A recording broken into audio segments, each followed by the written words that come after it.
Welcome everybody. What you're going to experience today is a session on the 6 pillars of in-housing. Now that isn't specific just to programmatic. These pillars all can be used across any omni-channel format. Before I go into my introduction, which Sarah was nice enough to share as well, I want to talk a little bit about what the fuck Tech Recipes is. As I mentioned, my name's Chap.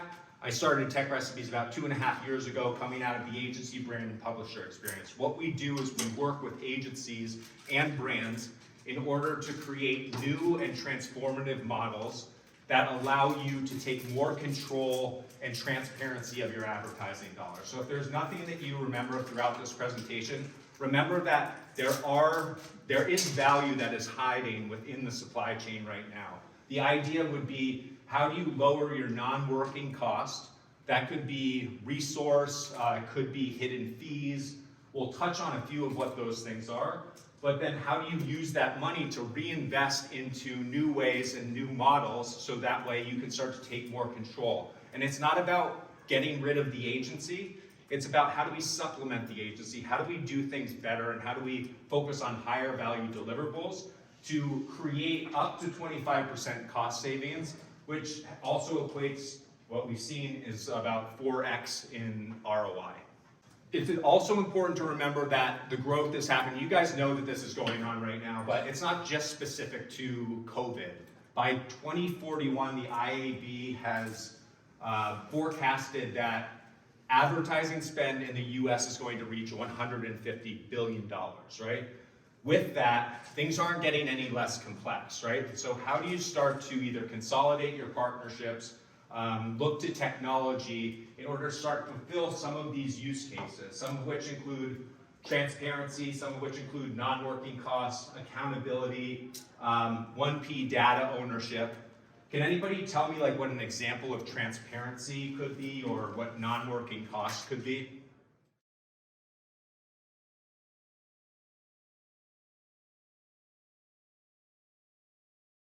Yeah, and that's exactly right. I mean, what's been happening is other people may own your contract, and when you don't own that contract, you don't get the same level of transparency. There's pros and cons to all of that, but the idea is how do you maximize your marketing budget so that way you can boost your ROI.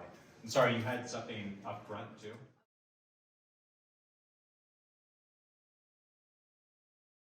Yeah, same thing. It's how do you know what type of reporting to ask? How do you know what's available in the buying platforms or the DSPs, the demand side platforms, an example being Google or Xandr. We'll touch a little bit about how we're going to market and how we're creating more qualified impressions to hold your media more accountable, and we'll touch on that in a few slides. So we do a survey every year to talk with marketers and to talk with agencies. This is an example of one of those surveys. The bottom is more about the traditional models and how they're being challenged, while the top is probably the most important. We talk about wanting more control. That can be in terms of value. Same thing with transparency, where am I spending my media? How is it being spent? How do I create more opportunity to maximize that value? But what we're also starting to hear is, how do you articulate this in a way your grandmother can understand, right? And all we're really selling is the simplification of these concepts, right? So that anybody, no matter what your level, can come into these conversations and understand very quickly what programmatic is, what in-housing is, what digital transformation is.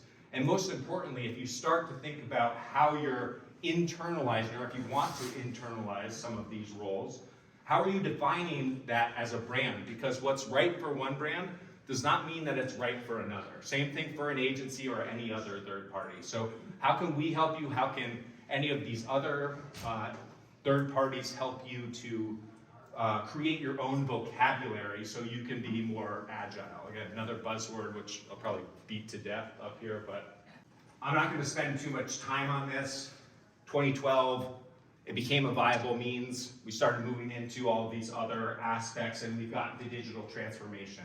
In-housing is a component of digital transformation. It's not the only piece. Unification means how do you start to take data from multiple different data sources, not specific to marketing, but inclusive of, normalize those data sets within your entire organization so you can be more powerful with who your true consumer is, how do you inform your supply chain. This is the goal of where we're going with all of this first-party data, assuming that you can figure out ways to store that, collect it, and incentivize your consumers in order to start driving more insight as opposed to just media performance metrics. So growth opportunities. When we're talking specifically about in-housing, there's certainly more than 3, but these are 3 big ones that you can benefit from. What has happened within this industry is there's a boom in digital spending. There's a lot of people that are leaving the industry to go do freelance or start their own companies because there's benefit in doing so. But because of that, you have less supply. And the supply in this example is resource or talent. So by working and creating a culture of change that allows you to help promote from within or bring external parties in that have specific career paths, you can start to verify that talent because no one's going to understand as much about your brand as the people that are housed within that brand. More structure, you can call it process if you want. Process tends to be a dirty word at some of these companies that I worked at. But really what you're talking about is how do you create your cookbook? How do you create your recipe book? So you can go to market faster, shorten the workflow or the time it takes to go to market, and do things with less risk involved. Because when you have less risk, that means that you have less waste. If you have less waste, that means that more of that value can go to your media, and then in hopes that will help drive additional ROI for your brand, your agency, or whoever's activating the media. And then last but not least this is an example of if you decided to go take something or take your buying, your strategy, your activation 100% in-house. Normally, not always, you're going to be getting better service because these are full-time employees that you're housing within your group. So this is the meat and potatoes, right? Again, I mentioned before, it's not just about programmatic, it's about omni-channel in-housing. You can use this as your pillars for whomever or however you decide to take it in-house. Another item I will beat like a dead horse is education. So we usually take the rule of 10x. You have to talk to someone at least 10 times before it starts to stick. So we're going to be doing 9 more presentations after this in hopes that you guys all join us. I'm joking. But we're going to talk about some of the structures that you would set up in order to facilitate and pass off the keys to the brands or whoever's owning the in-housing approach so you can disseminate and cascade it throughout the organization. Staffing we talked about, we'll go into some greater detail. Communication and governance, as well as ways of working, is more on process, which we'll talk about in a little bit. Technology foundation, you can't do any of this without a proper technology foundation. Technology foundation would be inclusive of your ad stack, which is your DSP, your SSP, or your demand side platform, your supply side platform. The finance and billing pieces are really what no one wants to talk about, but someone's got to do the actual pushing of the paper, making sure that someone is getting paid and making sure that they're getting paid on time. Are you going to count on your agency to do that for you and then remove all other facets? Or are you going to take that in-house or find some other third party to do that? Are there any brands, advertisers, or agencies in here that are just doing finance and billing, or have you experienced any challenges of brands coming in and starting to shift more of the relationship in-house?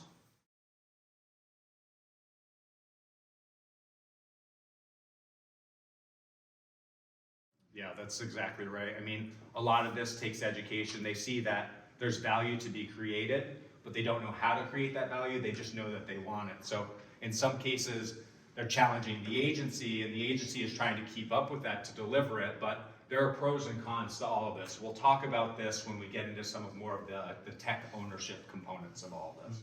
So these are 3 models. These are not specific to any brand, but this is what we've seen be successful with some of the clients that we're working with. Usually what would happen is you explore strategic ownership. In a traditional model, you would work with an agency. The agency would own strategy, activation, and planning.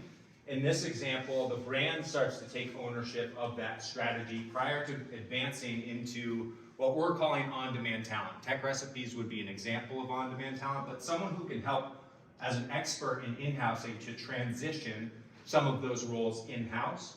And then in some cases, they're starting to transition all of this in-house. So that would be your activation, your planning, your buying, every single task that they would own. Now, this doesn't happen overnight. It's also important to remember that when you're activating and transitioning the campaigns, you're not doing so 100%, because if it fails, then whoever decided to go down that road is going to get fired. So how do we set up test scenarios with 25% of the campaigns, make sure that it works, get your CFO happy, and then scale accordingly. Staying on brand with tech recipes, we've got 3 different ingredients here. The first is what we call marketing artifacts. Marketing artifacts are specifically just a toolkit that can be manual or automated in order to streamline the approach so you can do more with less. Examples of that include programmatic briefs, marketing briefs, campaign checklists, basically plug and play solutions so that anybody that's coming in at any level can understand what they need to do, when they need to do it, and who the escalation vehicle is should they run into some challenges. From an impression performance perspective, there are analytics that are not being used within your buying platforms today. Some of those examples include looking at whether or not the ad was delivered to a human, whether it was viewable, and what we're starting to do is look at whether that ad rendered.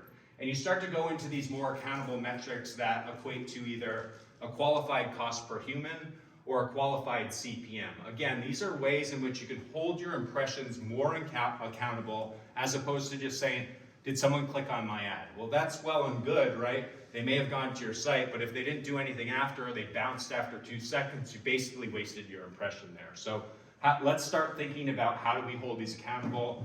How do we have conversations with everybody in order to leverage all of the analytics that are most important within these platforms today? And then last but not least is the in-house model.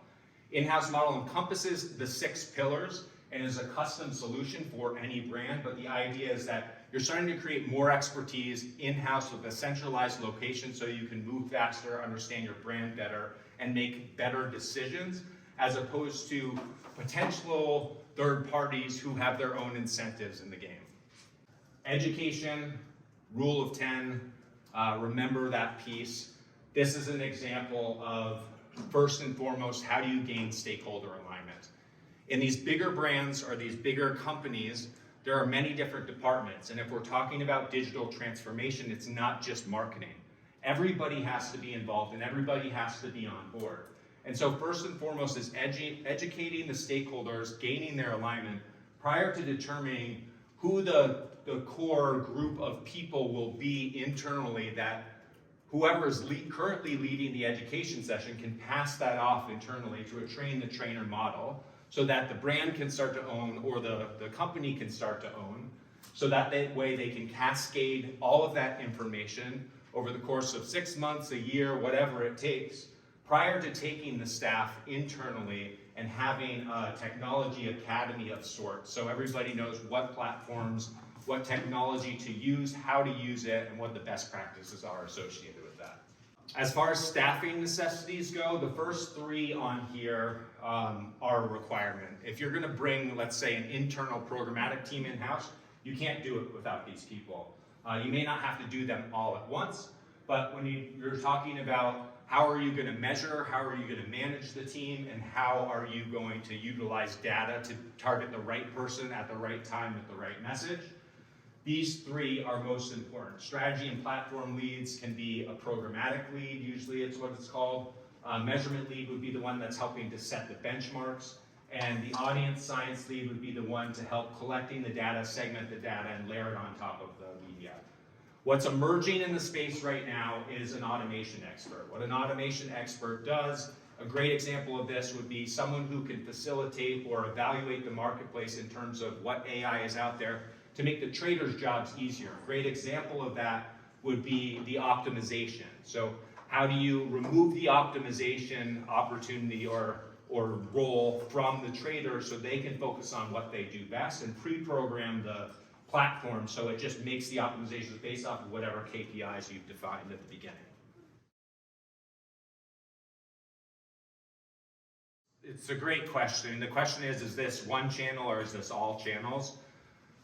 It's still kind of TBD, right? Like we could make the argument that in-housing is still a niche right now. I started a company around it, so I would argue that it's going to continue to dovetail as everything becomes digital. I don't think that every single brand, this makes sense to start in-housing. Now, to answer your question specifically, we are activating and we are helping other brands to in-house every single channel in some cases, starting with programmatic search and social usually, and then starting to move into the CTV environments and so on. But you can't do this all at once. So how do you set the priorities? And we'll talk a little bit about the end. What is the financial impact? And can you determine what the financial impact is prior to entering? Because if you can determine that, then you can set your priorities and say, this is our crawl phase, this is our walk phase, and this is our run phase. But the answer is you could certainly do that. Is that recommended to start? Likely not. So when we talk about technology must-dos, I like to work in set of threes, but what's happening still is that not all brands are owning all of their contracts. So there's immediate opportunity in order to drive transparency, control, and value by just transitioning that over. Now again, if you're a small advertiser, it probably doesn't make sense because there's pros and cons to do this. I think Chris can probably attest to this, is that if you're moving away and owning your own contract, you probably will be losing some buying power, but you may gain more value in the transition over because you can understand more about how those contracts are set up and where your media is going. So it's a give-take type of conversation. You talked about in the past question about supply-side platforms or SSPs. Specifically for programmatic, the way things work in the supply chain is that there's a DSP or a demand-side platform that is used to automate the purchase of the media. There's also a publisher, let's call it Warner Media, who owns the actual inventory, but in order to get it out into that ecosystem, you have to leverage another piece of technology called an SSP or a supply-side platform. In a lot of cases, we are seeing advertisers or marketers work with up to 40 different supply-side platforms. There's no need to be working with that many people. We say cap it at 10, which you don't even have to cap it at 10, like you would want to, over time, just continue to consolidate that down. Why would you want to consolidate this? So why is it important to start thinking about how do you strategize consolidation across these SSPs?